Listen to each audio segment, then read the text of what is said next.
sa inyong lahat. Tayo po'y narito sa ating paghahanda para sa ika-25 linggo sa karaniwang panahon sa Eklesiya. Ang dami pong ituturo sa atin ng ating mga pagbasa umagang ito sa ating palatuntunan.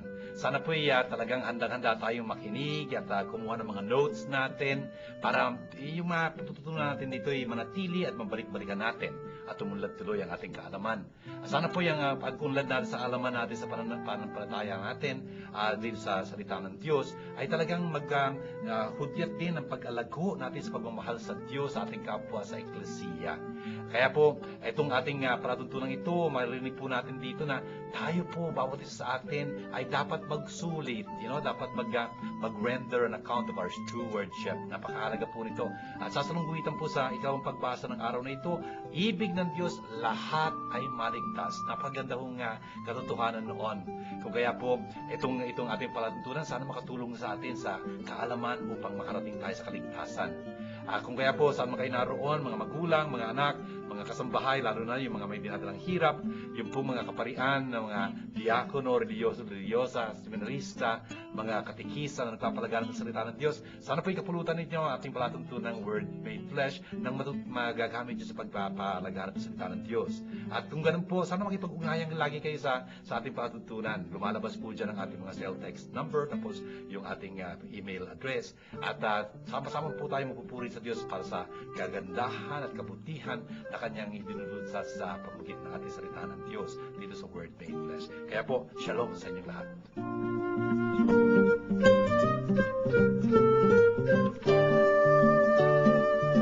Word Made Flesh is glad to invite you to attend the Bible study lessons with Father June Lingad, SDB, every Tuesday at St. John Bosco Parish Church, Makati City from 7:30 until 9:30 p.m.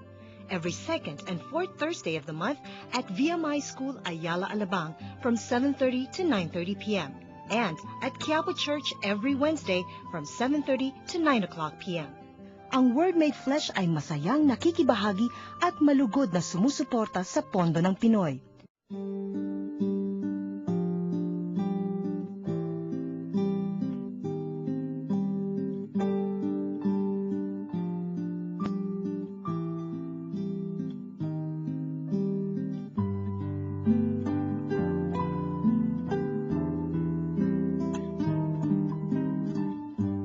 Pakinggan ninyo ito, kayong sumisikil sa nangangailangan at kayong umaapi sa mga dukha.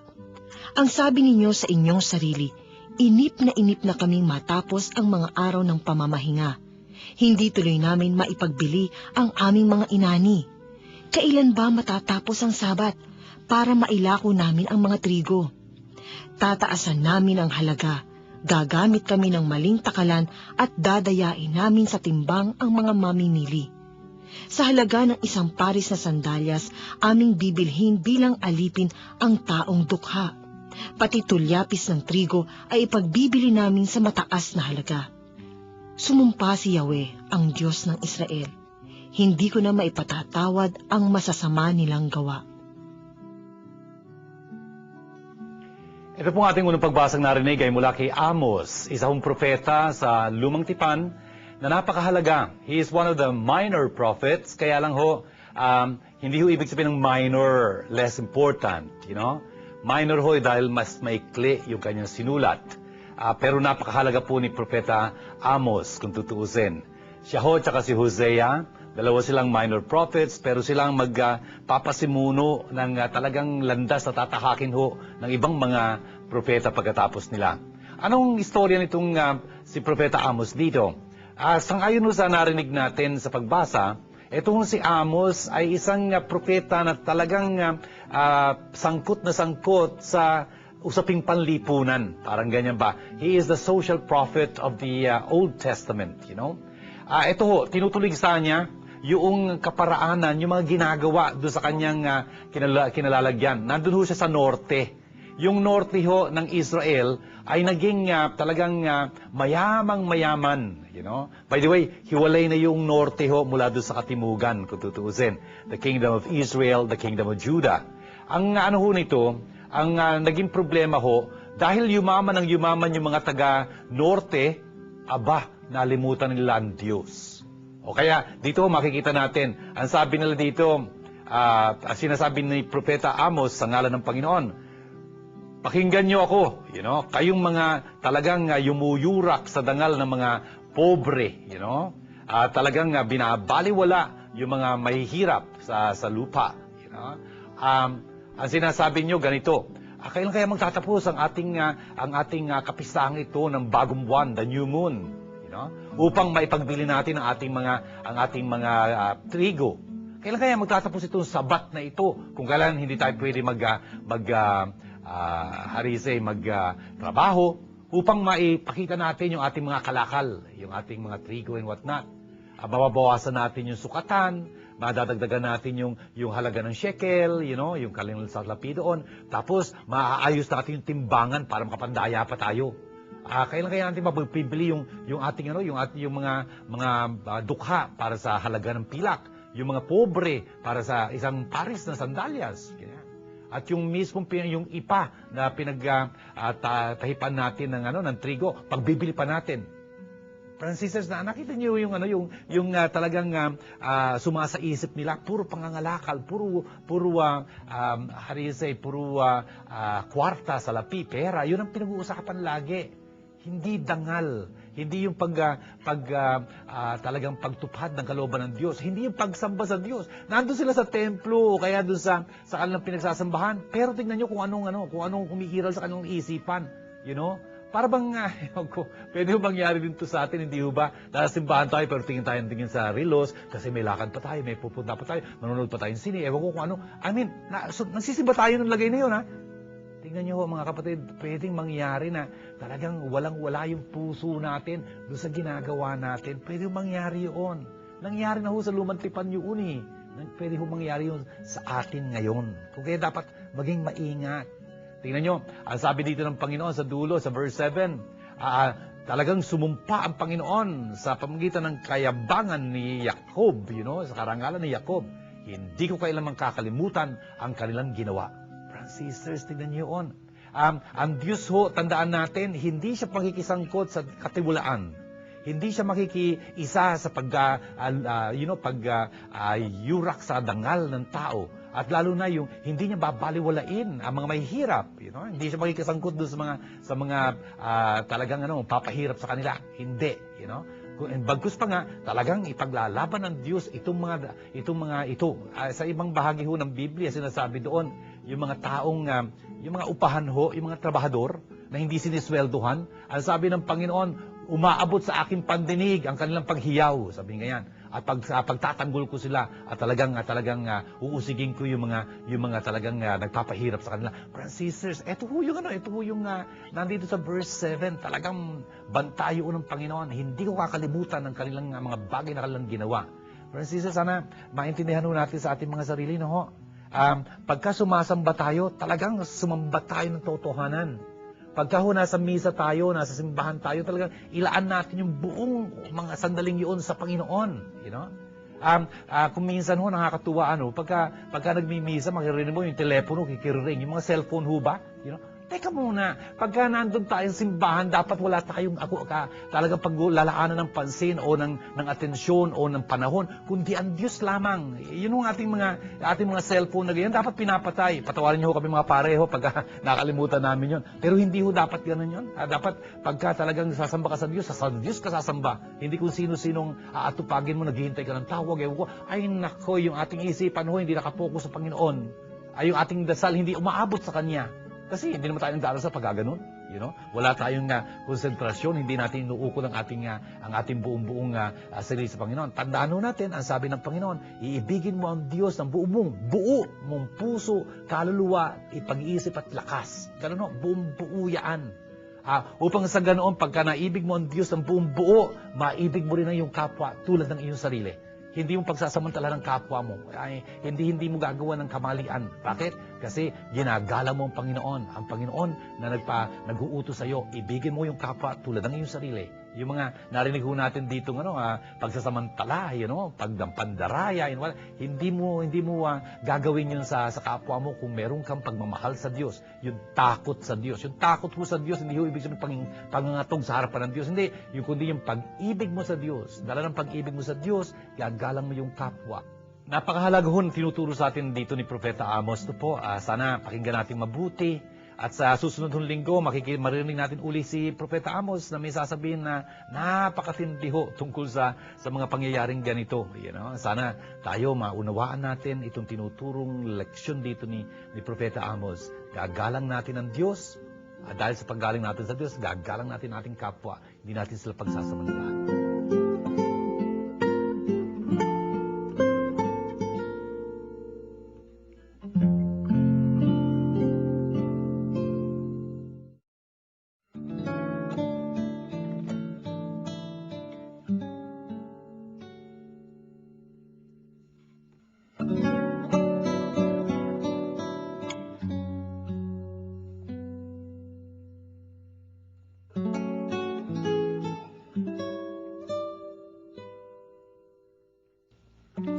Una sa lahat, ipinakikiusap kong paabuti ninyo sa Diyos ang inyong kahilingan, panalangin, pamanhik at pasasalamat para sa lahat ng tao.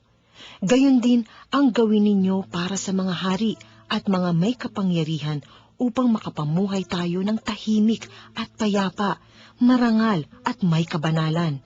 Ito ang mabuti at nakalulugod sa Diyos na ating tagapagligtas, na ang ibig ay maligtas ang lahat ng tao at makaalam ng katotohanan, sapagkat iisa ang Diyos at iisa ang tagapamagitan sa Diyos at sa mga tao, ang taong si Kristo Jesus na naghandog ng kanyang buhay upang tubusin ang lahat.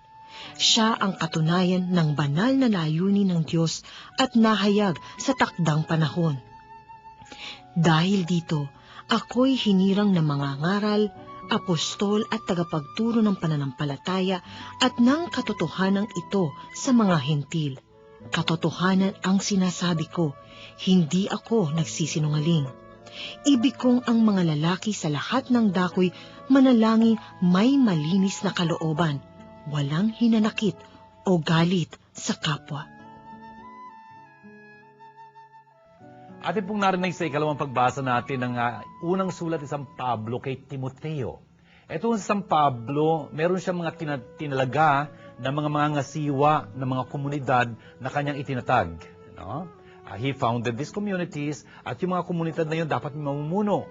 Yung magiging overseer, overseer, episcopus. Yun ang ibig sabihin ng episcopus, overseer. Episcopus ho, obispo. Yung mga obispo natin, bishops. Galing ho yun sa salitang episcopus sa Griego. Sila ho mga ngasiwa, mga kapatas, parang ganyan ba, ng mga little churches, yung mga eklesiya na tinatag niya San Pablo. Etong si Timoteo sa makatuwid, isang disipulo to ni San Pablo. At tingnan niyo kung anong sinasabi niya, inuutos niya dito kay Timoteo, napatupad niya doon sa kanyang komunidad. Sabi niya, first of all, hinihingi ko na talagang yung pagsamo, yung pagdarasal, yung mga paghiling, yung mga pagpapasalamat, talagang itaas yun ng bawat isa. Para kanino? Para sa mga hari, for kings, para sa lahat ng mga namumuno, o for all in authority. Bakit? Upang tayo makapamuhay ng mapayapa at talagang mayroong katiwasayan ng buong pagtatalaga sa Diyos at buong dangal. Lead a quiet and tranquil life in all devotion and dignity. And sisters, tingnan niyo yun, importante ho yung tinuturo sa atin ni San Pablo dito, na talagang nananalangin tayo dapat, nagsusumamo tayo dapat, hindi lang sa pansarili nating mga pangailangan, kundi sa pangailangan ng lipunan, at lalong-lalo na yung namumuno sa lipunan. Kasi marami silang magagawa na makatutulong sa atin o magkapagpapahirap sa atin pag nagkataon. Can you imagine kung ang laki-laking kamalian ginagawa nila? Nagpa-iral ba ng batas na talagang salungat sa pananampalataya natin? Ang hirap nun. Makikibaka pa tayo dun pag nagkataon, no? Hindi. Pinanalangin natin na talagang yung mga namumuno sa atin maging matapat, marapat, talagang makatarungan at talagang igalang ang batas ng Diyos unang-una sa lahat. At sa pagpapatupad nila ng batas, talaga namang yung mga batas na kanilang paiiralin ay naaayon sa tunuro ng Panginoon. Importante ho yun . Para mangyari yun, ipagdasal natin sila. Kailangan nilang tulong, kailangan nilang ang liwanag ng Panginoon, di ba? Yung kaya, ganun yun. Napakaganda ng sinasabi ni San Pablo dito, there should be supplications, prayers, petitions, thanksgiving, by everyone. Para nga sa mga hari, sa mga namumuno sa atin, para magkaroon tayo ng buhay na matiwasay. At sabi niya, ito'y napakaganda, at kalugod-lugod sa ating Diyos at nakapagligtas, to God, our Savior. At karugtong ho nito, napakahalaga ho nitong 1 Timothy chapter 2 verse 4. Ito hong God, our Savior na ito, itong Diyos na ito na ating tagapagligtas, anong kanyang kalooban? He wills, kalooban niya ho ito, nais niya ho ito, na ang bawat isa, everyone, be saved, maligtas, at come to the knowledge of the truth. At makarating sa kaalaman ng katotohanan. Napakahalaga ho ng sinasabi dito sa verse 4. Ito ho ang kalooban ng Diyos, lahat maligtas. Hindi ho mapahapak ang sinuman. Kung may mapahamak sinuman, yun ay dala ng kanyang sariling kalooban. Hindi kalooban yun ng Diyos. Dito nga pala ho, pumapasok yung isang napakahalagang katanungan. Paano naman yung mga batang namatay na walang binyag? Iba pang tanong, paano naman yung mga hindi naging Kristiyano? Ang dami-dami nun, mas marami mga hindi Kristiyano kaysa Kristiyano sa mundong ito. Paano naman sila pagka namatay sila? Maliligtas ba sila? Yun ang isang tanong na napakahalaga. Anong nasasagot ho nitong talatang ito? Bakit? Dito kasi pinapahayag, talagang tahasan, malinaw na malinaw, kalooban ng Diyos ang bawat isa'y maligtas at makarating sa kaalaman ng katotohanan. Yun ho yun. Namatay na walang binyag. Paano yun? May paraan ng Diyos. Siguro sa tao, imposible. Pero sa Diyos, posible. Ako, ang paliwanag ko ganito. I think it stands to reason. Ang bawat isa ho, doon sa punto mismo ng kamatayan, hindi on the hour of death, kundi on the moment of death. Ang bawat isa ho sa atin, bawat isa sa atin, everyone ho, ay bibigyan ng pagkakataon na makilala si Jesus. Kung nakilala mo siya sa buhay na ito, salamat sa Diyos. Kung hindi mo siya nakilala sa buhay na ito, makikilala mo siya doon. Sa isang iglap na ganyan, talagang liliwanagan ka ng Diyos, bibigyan ka niya ng sapat na biyaya upang makilala mo si Jesus. Brothers and sisters, God can do that. God can give you the grace of enlightenment so much so, na doon sa sandali man lang yun, nakilala kung sino si Jesus. At tatanungin ka ngayon ng Panginoon, para sa iyo sa makatuwid, sino ko para sa iyo? Who do you say I am for you? Pinakilala na ng Diyos sa iyo si Jesus bilang tagapagligtas, bilang kanyang anak, etc. Ganyan. Nasa iyo na kailalanin mo siya bilang Panginoon mo tagapagligtas at anak ng Diyos. Nasa iyo na yun. Pagka doon sa pagkakataong yun, tinakwil mo pa si Jesus, nasa iyo yun. Doon makikita yung napakalaking kasamaan ng ganong gawain. Para sa ating nakakilala kay Jesus, pagka nagkatanungan sa dulo ng buhay natin ganoon, we will be telling the good Lord, Lord, you know very well, I love you. I have served you. I have followed your Son Jesus, and acknowledge Him as my Lord and Savior. Exactly. And so, yun ho yung kaligtasan. Notice, God can really fulfill this will of His. He wills everyone to be saved and come to the knowledge of the truth. By the way, brothers and sisters, did you see that? Yung ibig sabihin nun? Everyone to be saved. Ang pangalan ni Jesus, di ba? Yehoshua, Yahweh saves.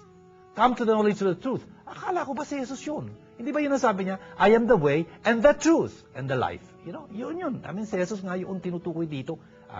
Bakit? Kasi iisa lang ang Diyos at iisa lang ang tagapamagitan sa pagitan ng Diyos at ng sangkatauhan. Brothers and sisters, that's very true. There is no other mediator between God and man except Christ Jesus, who is also human. Hindi ho anghel ang namamagitan sa atin sa Diyos, kundi ang Diyos mismo na naging laman. The Word made flesh, and that is Jesus Christ, Himself human. Wala ho tayong problema doon sa pagiging tao ni Jesus. Alam natin si Jesus ay taong totoo, ngunit Diyos din naman totoo.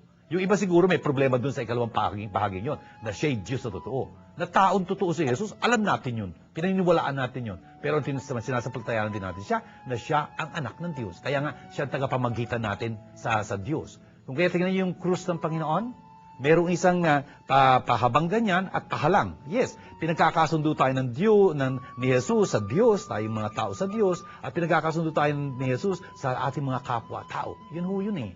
Brothers and sisters, talagang itong pinangangaral ni San Pablo, sabi niya nga, I am a preacher, apostle, and teacher of this.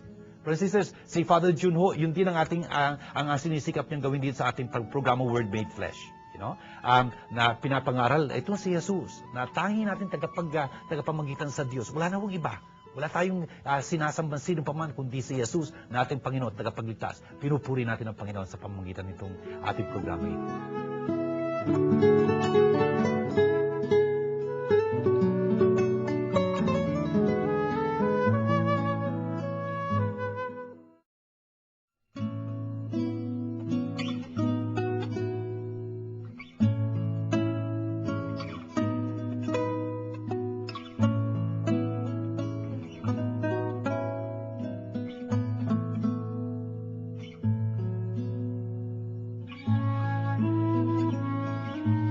Sumainyo ang Panginoon.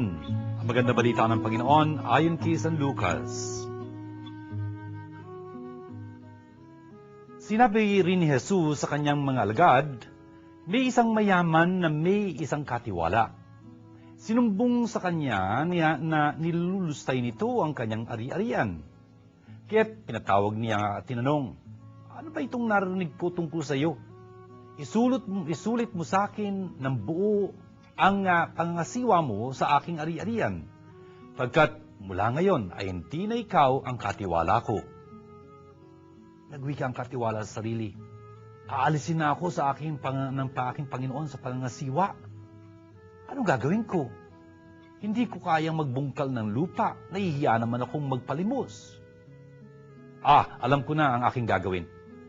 Maalis man ako sa pangangasiwa, may tatanggap din sa akin sa kanilang tahanan. Isa-isa niyang ngayong tinawag ang mga may utang sa kanyang Panginoon. Tinanong niya ang una, gaanong utang mo sa aking Panginoon? Sumagot ito, 100 tapayang langis po. Ito ang kasulatan ng iyong pagkakautang. Dali, maupo ka't gawin mong 50, sabi ng katiwala. At tinanong naman niya ang isa, ikaw, gaano utang mo? Sumagot ito, 100 kabang trigo po. Ito ang kasulatan ng iyong pagkakautang. Wika niya, sulat mo, 80. Pinuri ng Panginoon ang mandarayang katiwala dahil sa katalinuhang pinamalas nito, sapagkat ang mga makasanlibutan ay mas mahusay gawa ng paraan kaysa makadiyos. At nagpatuloy si Jesus ng pagsasalita. Kaya't sinasabi ko sa inyo, gamitin ninyo sa pagkipagkaibigan ang kayamanan ng sanlibutang ito. Maubos man ito'y may tatanggap naman sa inyo sa tahanang walang hanggan. Ang mapagkakatiwalaan sa maliit na bagay ay mapagkakatiwalaan din sa malaking bagay. Ang magdaraya sa maliit na bagay ay magdaraya rin sa malaking bagay. Kung hindi kayo mapagkakatiwalaan sa mga kayamanan ng sanlibutan ito, sino magtitiwala sa inyo ng tunay na kayamanan? At kung hindi kayo mapagkakatiwalaan ng kayamanan ng iba, sino magbibigay sa inyo ng talagang para sa inyo? Walang makapaglilingkod ng sabay sa dalawang Panginoon. Sapagkat kapuputan niya ang isa at iibigin ang ikalawa, paglilingkuran ng tapat ang isa at hahamakin ang ikalawa. Hindi niyo mapaglilingkuran ng sabay ang Diyos at ang kayamanan. Ito mga kapatid, magandang balita ng ating kaligtasan. Mga kapatid, tingnan niyo po itong gandang istoryang ito ng Panginoon. Si Jesus ang galing-galing niya magturo. At ang madalas na ginagawa niya yung mga parabola. Parabola ho, mga talinghaga, ibig sabihin, isang istorya hango sa pangkaraniwang pamumuhay, araw-araw pamumuhay, inihahagis, bola. Ibig sabihin ng bola, inihahagis sa tabi, sa tabi natin. upang maihambing natin ang ating mga sarili doon sa istoryang iyon. Ano yung istorya dito? May isang mayaman na tao, meron siya isang katiwala, steward. Ang report ay, itong steward na ito, winawaldas yung kanyang ari-arian. Ayan. Kaya pinatawag niya, ano ba itong narinig ko tungkol sa iyo? Sige nga, magsulit ka sa akin, sa iyong pangangasiwa. Bakit? Hindi ka na pwede mangasiwa sa akin. Medyo siguro talagang matindi yung narinig na report nung amo. Tapos medyo nakita niya, may katotohanan yun. Kung kaya yan, sisasantihin niya itong taong ito. Yung steward na yun, yung katiwala, sabi din sa story, talaga namang parang siguro nawili na siya sa buhay na magaang, wala siyang, hindi siya naghihikahos kailanman, etc. Ganyan. Kung kaya, sabi, ano ngayon mangyayari sa atin? Naku, ang hirap nito, sabi niya ganyan. Hindi ako marunong magbungkal, hindi ako malakas, nakakahiya naman kung mamalimos ako, biro mo. Dati-dati, kilala ako bilang isang napakalaking tao dito sa paligid. Ngayon, mamalimos ako, hindi yata pwede yun, Tapos nag-isip-isip siya. At ang naisip niya, maganda, marunong tong taon to. Ano na naisip niya? Ayun, pinatawag po isa-isa yung mga may utang, sa kanyang amo. Ang maganda nito, hindi niya alam yung utang ng mga taong yun, siya ang katiwala, pero yun nga, siguro, hindi siya talaga, masusi dun sa kanyang, hindi masinsinan yung kanyang pangangasiwa. Kung kaya, tingnan mo, siya magtatanong, magkano ba utang mo? Magkano utang mo? Dapat ba ilistahan ka ng utang niya, anyway, wala hindi siya naging maingat. The point is, tanong niya doon sa isa, ikaw, magkano utang mo? Sabi niya, 100 sukat ho ng olive oil, Medyo mahal yun. Ngayon, para talagang may tatanong silang utang na loob sa kanya, ano sabi niya? Ito kasulatan mo niyan. Isulat mo, imbes na 100, 50. Pirmahan mo yun, Francisers, tingnan niyo itong sistemang ginagawa niya. Pero mo naka-menos ng 50 sukat ng olive oil. Malaki ho yung utang dito. Yung sisidlan na sinasabi dito, bushel, rather liters, itong pinakautang niya dito, mga 900 gallons, 900 gallons, ng olive oil. Malaking halaga ho yun, Meron mo. Tayo dito, litro-litro, sila doon, galon-galon. Anyway, the point is, dumating naman yung isa. Ikaw, magkano ang utang mo? Utang ho dito, trigo 100 cores, Yan yung 100 cores na yan, mga 1,100 bushel ho. Yung kanyang pagkakautang na yun. Medyo malaking bagay ho yun. Alam niyo kung ano sabi niya? Ito yung kasultan, lagay mo na lang 80, kung tutuusin, yung 80 bushels na yon na pagkakautang niya in terms of yung trigo, ang katumbas nun ay yung 50 gallons 450 gallons ng oil, yung halaga nila ganun. Kaya medyo tinatansya niya. Basta ang dulo ho nito, talagang may utang na loob sila, binawasan niya yung utang doon sa Panginoon, ngayon utang na loob nila yon sa Kanya. Kung kaya umaasa siya, pagka nasasanti na siya, merong tatanong ng utang na loob sa Kanya. At least pinadama niya sila. So, meron silang maitutulong sa Kanya pagka humingi siya ng tulong sa kanila. Brothers and sisters, ang maganda nito, ang sabi dito sa atin, itong kanyang amo, nung nakita yung ginawa nitong kanyang katiwala, inuri niya yung katiwala. Nandun sa verse 8, the master commended, that this honest steward for acting prudently. Tingnan niyo, hindi niya pinupuri yung pangdaraya. Dinaya siya, paano niya pupurihin yun? Pero ang pinupuri niya, talagang mautak tong aking katiwalang ito. Kaya lang, hindi ginamit yung utak niya ng tama nung nangangasiwa siya. Yun nga ho Tignan nyo, ang dapat nating maintindihan dito, yung anong ginawa nung dishonest steward na yon. Talagang he thought of the future. Yung kanyang hinaharap. Dapat ginawa niya na yun nung paman. Kasi kung talagang nangangasiwa siya dun sa ari-arian ng kanyang amo.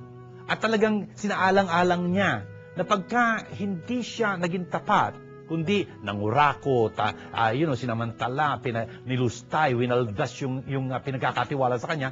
Kung inisip-isip niya kung ano mangyayari doon, siguro hindi niya gagawin yung ginawa niyang yun eh, Yun nga eh. He acted prudently towards the end only, unfortunately. Kaya naman pala niyang maging mahusay yung pag-iisip, ba't hindi ginamit yung isipan ng tama noong paman?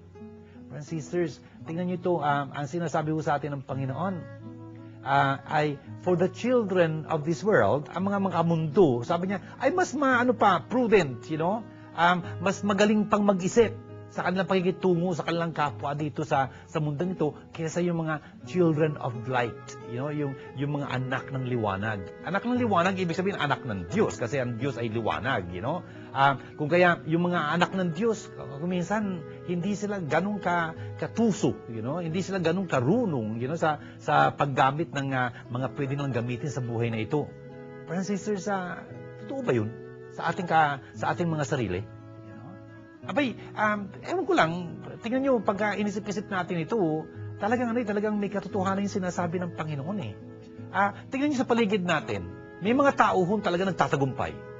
Nagumpisa sa maliit, tapos lumago, talagang naging matagumpay. Bakit? Kasi ginamit nila ang buo nilang lakas doon sa kanilang pinagsisikapan. Talagang ginugol nila ang kanilang panahon. Talaga namang nagsikap, nagtiyaga, talaga namang nagsunog ng kilay, talagang nagmalasakit, talagang kinalimutan ang sarili para maitaguyod yung gusto nilang itaguyod. Imbes na maglalakwat siya lang, papasok lang ko pagkaganado, tapos mas iisipin yung bakasyon kaysa sa pagtatrabaho, talagang mali yung pananaw. Kung kaya, ano mapapalaan mo? Wala, hindi magtatagumpay yung kanilang sisikaping gawin. Pero yung talaga nagpupursige, yung nagbabanat ng buto, talaga namang decidido, talagang concentrated dun sa may focus siya, talagang raratingin niya yung goal niya yun, come what may, talagang magsisikap siya. Aba, yung mga yun ang talagang magpapala ng kanilang minimithi. Brothers and sisters, totoo yun. Ang dami-dami mga istoryang ganoon. Tayo ba ganoon sa ating pakikitungo sa Diyos? Sa ating pagsisikap na maging banal, sa pagsisikap natin talagang makilala ang Diyos, makagawa ng kabutihan. Talaga bang gano'n ang ating pagpupursige? O pagka nagkaroon tayo ng konting problema, nahirapan tayo, ay give up na. Dati hot na hot, something like that. Ngayon hindi na, wala na yung apoy na yun. Dati umaattend ng mga prayer meetings, umaattend ng Bible study, nagsisimba ng matayong tim, hindi lang pagkalinggo. Ngayon, wala na. Bakit ganun, O tingnan nyo, friends and sisters, pwede mangyari sa atin yun. Hindi tayo decidido, hindi tayo nagpupursige. We give up at the least resistance. And that doesn't make sense. Ang importante, ang sabi nila, the difference between succeeding, and failing is just one, determination. Determination. Pagka-determinado ka, talagang gagawin mo, dapat mong gawin talaga, magsasucceed ka. If at first you don't succeed, try. Ganun yun, hindi yung give up, Ayun na, pagka nag-give up ka. If at first you don't succeed, you're normal. Ganun yun, hindi yung, give up. Hindi. Importante na, talagang nagsisikap tayo. Friends and sisters, tingnan nyo kung ano sinabi dito ng Panginoon, na dapat tayo makipagkaibigan, sabi niya ganyan, sa kayamanan ng mundo ito, Ibig sabihin nun, talagang gamitin natin itong mga bagay-bagay na nasa ating paligid bilang talagang hagdan, hagdan, hindi hadlang patungo sa Diyos. Dapat alam natin yung bagay na yon. Tayo tulad nung tinutukoy dito, ay mga katiwala lamang. Mga katiwala lamang ng ating mga ari-arian, ng mga bagay na pinagkatiwala sa atin. Friends and sisters, pinanganak tayo sa lupang ito na wala naman Nung sinilang tayo sa lupang ito, wala tayong dala dito, At ang maganda nito, wala rin tayong pwedeng dalhin paglabas. Ganun yun. Napakahangal mo pagka nagbaong ka pa ng kayamanan sa nicho mo, Makikita mo na, buti-buti na namamayapa ka, ninanakawan ka na pala. Parang ganyan. Gagambalain ka pa doon sa pagkakahimlay mo doon. Anyway, the point is, brothers and sisters, tingnan nyo, importante na talagang gamitin natin ang lahat ng pinagkatiwala sa atin ng Diyos bilang pinagkatiwala lang. Hindi atin to. Gamitin natin to sa pinakamagaling na magagamit natin para talagang makarating tayo sa Panginoon. Makatulong tayo sa ating kapwa. Sa ganung paraan talagang magkakaroon ng katuturan yung ating mga pinangangasiwaan. Friends, sisters, wala ho tayong lalaan para sa ating sarili, kundi yung ating ibinigay. It's paradoxical ano? I mean, what you give is what you keep. What you keep, you lose. You know? Ganun ho yun. I mean, hindi ho madaling intindihin to, pero it is true. Pagkasakim ka, pagka mapagkamkam ka, kapag talaga nais ka ng wala kang maitago pagka nagkataon. May kasabihan yung mga Espanyol ho yung yumayakap ng marami, walang matitira. Niyakap mo. Imbis na kinuha mo lang yung kaya ng kamay mo, niyakap mo, ayun, lumusot lahat. Sayang. Maging mas marunong tayo. Brothers and sisters, tingnan nyo, sa dulo ho nitong ating pagbasang ito, at tinutukoy ho yung napaka-importanting katotohanan. Ang sabi niya, no servant can serve two masters. Alam nyo, yung English na yon mali. Dapat ang translation nun, walang alipin na magiging alipin sa dalawang amo.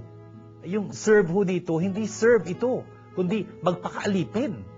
I mean, one is serving. A deacon is serving. Diakonein sa Greek means to serve.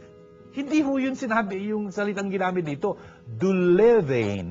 Ibig sabihin nun, maging dulos. Dulos ho, ibig sabihin na slave. No slave can be slave to two masters. Bakit? Kasi a slave is full-time job. Full-time job. You cannot have two full-time jobs. Imposible yun. Wala kang panahon, Pagka-slave ka sa kapanahon ng yun ho, dapat you should understand the text in context, right? Always read the text in context. Noong mga kapanahon ng yun, na may slavery, yung slave ho, pag-aari siya, ng kanyang Panginoon. Wala siyang time for himself or herself. Wala ho. Pag-aari siya ng kanyang isa lang siyang bagay, kung tutuusin, ng kanyang amo.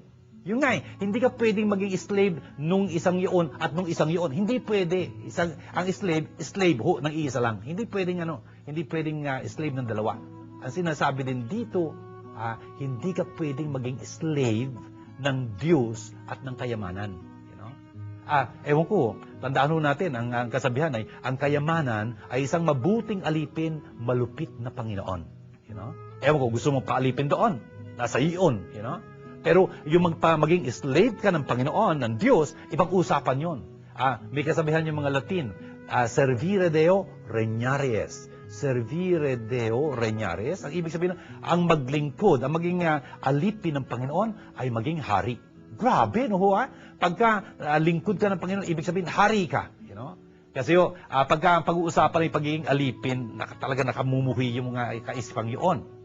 Kasi ang pinag-uusapan yung pagiging alipin ng isang tao ay talagang mali-mali yun. Ang isang tao hindi dapat mang-alipin ng iba. That's true. Pero ang Diyos ang pinag-uusapan natin dito. At ang Diyos ang galing-galing na Panginoon.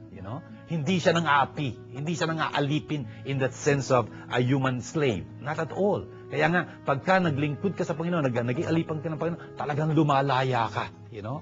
Medyo paradoxical ho yun, But it is true, Ang Diyos ang nagbibigay sa atin ng kalayaan, Siya ang nagbibigay sa atin ng pagkakataon, maging tunay at tapat tayo sa ating mga sarili.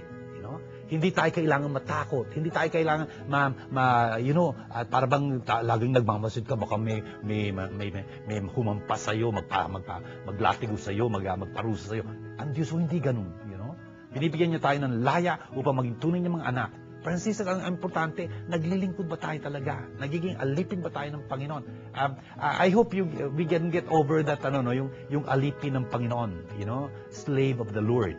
Yun ho, sabi ni Santa Maria, behold the slave girl of the Lord. Yung translate na, behold the handmaid of the Lord. Wala namang gumagamit ng handmaid ngayon, behold the slave girl of the Lord.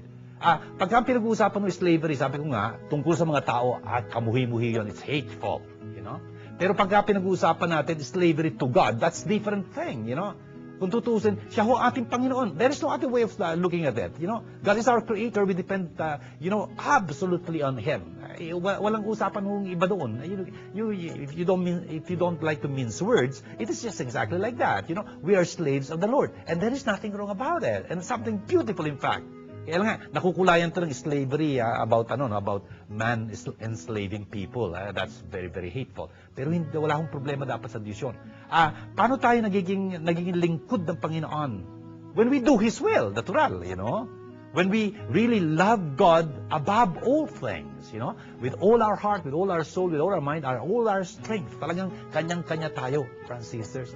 Pagka ganun ho, talagang sa buhay natin ito din sa lupang ito, pinaglilingkuran natin ang Panginoon. Talagang sinasaalang-alang natin ang kanyang mga inuutos, sinuturo, at talagang sinusundan natin yun sa abot natin makakaya. Naku, lumalaya ho tayo, pinagpapala niya tayo. Friends, sisters, hindi ho ang kayamanan ang magbibigay sa atin ng ganoon. Pagka ang kayamanan ginawa natin Panginoon natin, naku, magiging enslaved ho tayo nun. Yung tuwid, magiging baluktot. Yung baluktot, tutuwid pagkakayamanan pinag-iral natin. Pero sisters, sana maintindihan natin ito napakahalagang leksyong ito.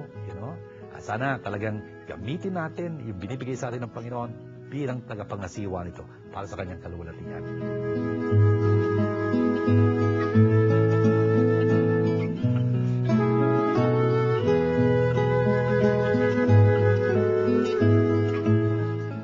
Hi, this is Father June Lingard, the Salesian Don Bosco, from here in Word Made Flesh Foundation Incorporated. We have been airing our Word Made Flesh TV program a whole 2 years and 9 months now, and all with God's help, no sponsor whatsoever. As you can understand, God is really counting on people whom He is touching through this program. And so if you feel blessed by this program, Word Made Flesh, do help us, do help God, do help the Word Made Flesh. And so here are our accounts, bank accounts with the Philippine Bank of Philippine Islands. Our peso account 0011165362. And our dollar account, BPI 0014151206. Please know that even now, with your goodwill, God is already blessing you. And so I like to thank you on behalf of Word Made Flesh Foundation. Shalom.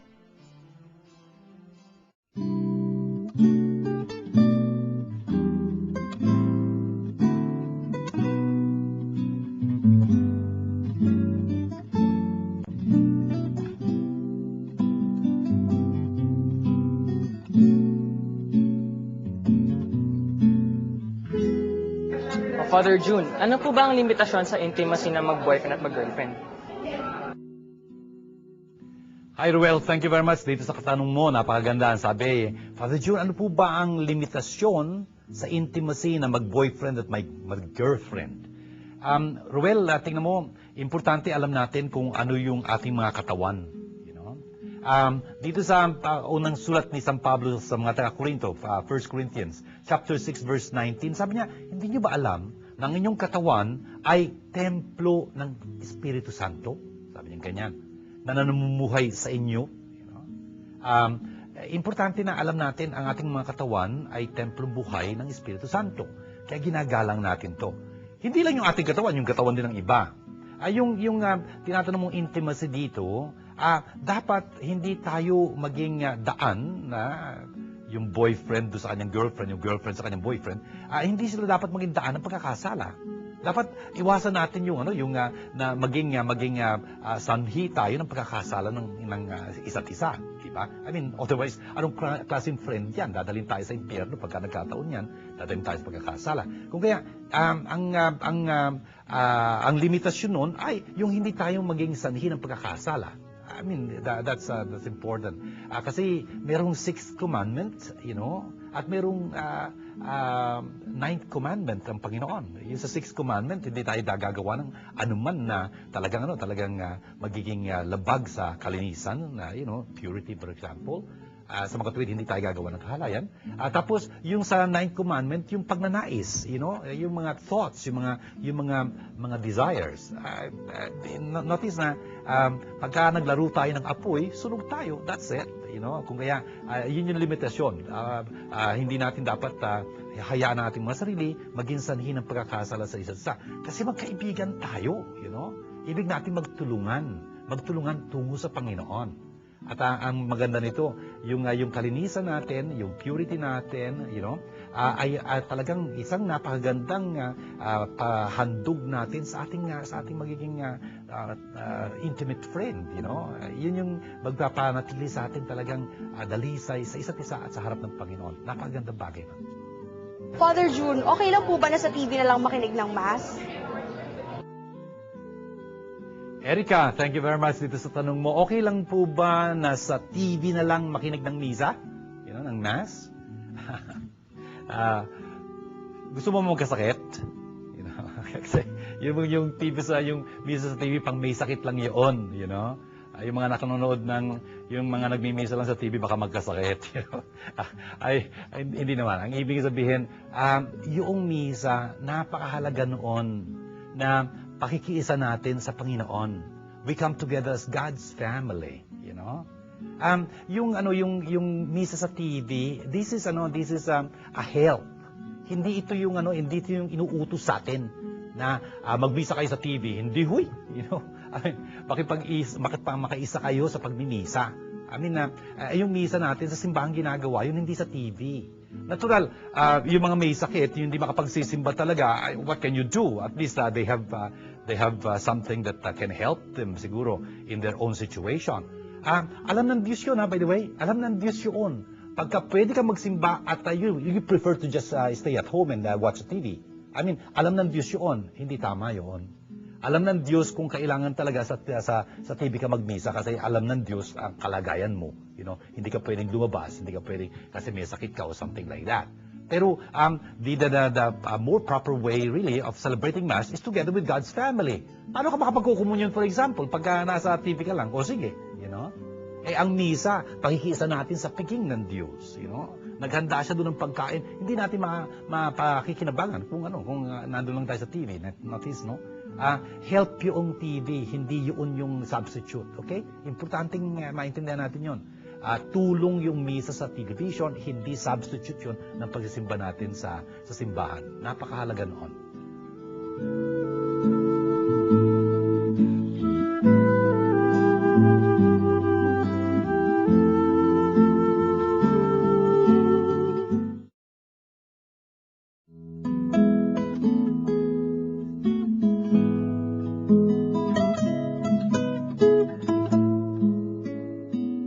Ating po mga pagbasa para sa ika-25 linggong ito sa karaniwang panahon sa Eklesiya. Ang dami pong tinuro sa ating pinaalala.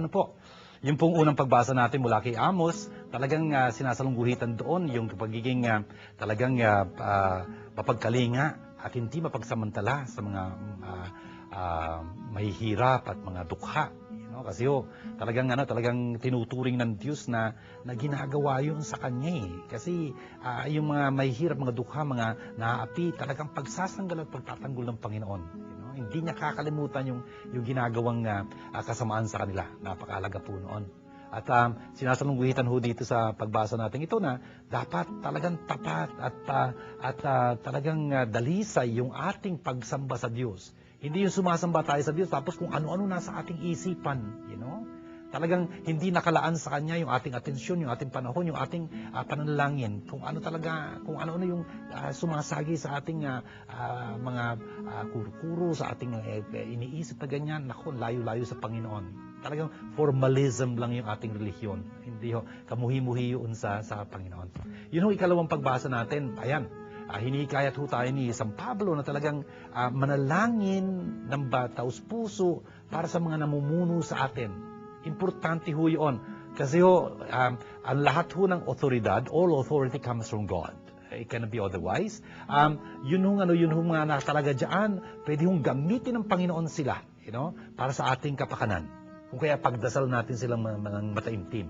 Sa ganung paraan, talaga namang magiging kalugod-lugod tayo sa harapan ng Diyos. At ang pinagdiinan ho dito ni San Pablo, ang Diyos na ito ay nagnanais lahat ay maligtas at magkaroon ng kaalaman ng katotohanan. Wala na ho iba kundi si Jesus. Yun ang layunin ng Diyos. Lahat makakilala kay Jesus na tanging tagapagligtas. At siya ho ang kaligtasan ng lahat.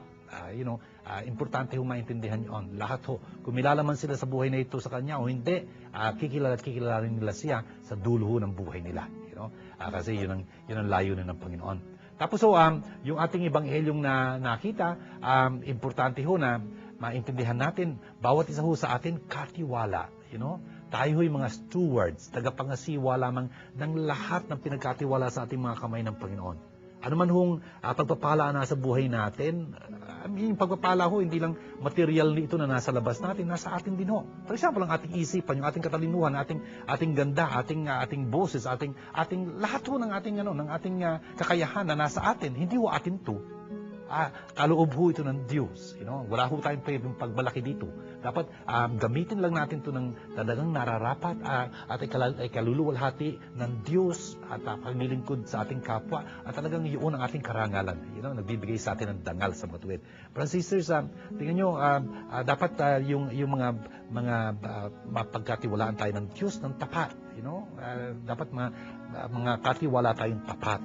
At talagang paglilingkuran ho natin ang Diyos lamang. Magiging alipin tayo ng Diyos lamang, hindi ng kayamanan. Kasi hindi tayo mailatawid ng kayamanan sa ano pa mga pangangailangan. Pwede hong manakaw ang kayamanan.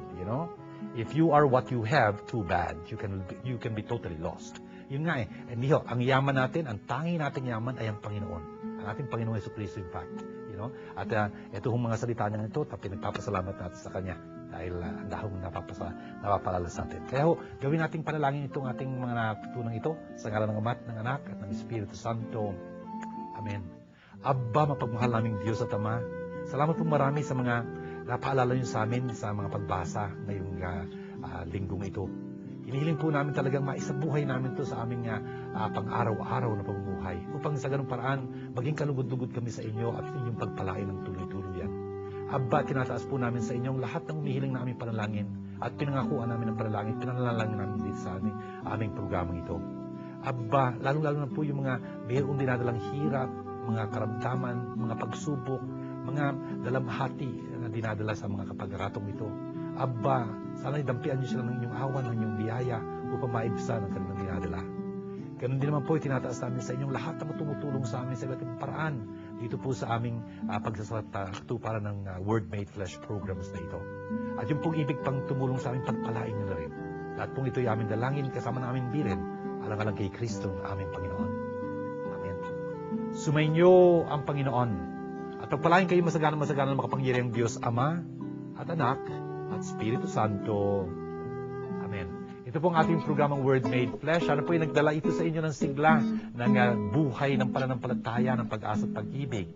Sana po yung talagang kung gano'n ang nangyayari, ipagbigay alam niyo po sa atin na nandiyan po yung ating mga cell text number, tapos yung ating email address. Upang sa gano'ng paraan, sama-sama po tayong magpuri at magpasalamat sa Panginoon. Nakakatulong po din yon sa amin na nagsasagawa ng katuparan itong programa nating Word Made Flesh. Hanggang po sa muli, pagpalain kayo ng Panginoon. Shalom sa inyo lahat. The 5th season VCD will soon be available. For details, please contact the following numbers. Marites de Maculangan at 0918-929-0984 or 892-1858 or Nitz Castro at 527-3952 or 0917-629-1851. This program is brought to you by God, the Word Made Flesh. Indeed, God is our sponsor.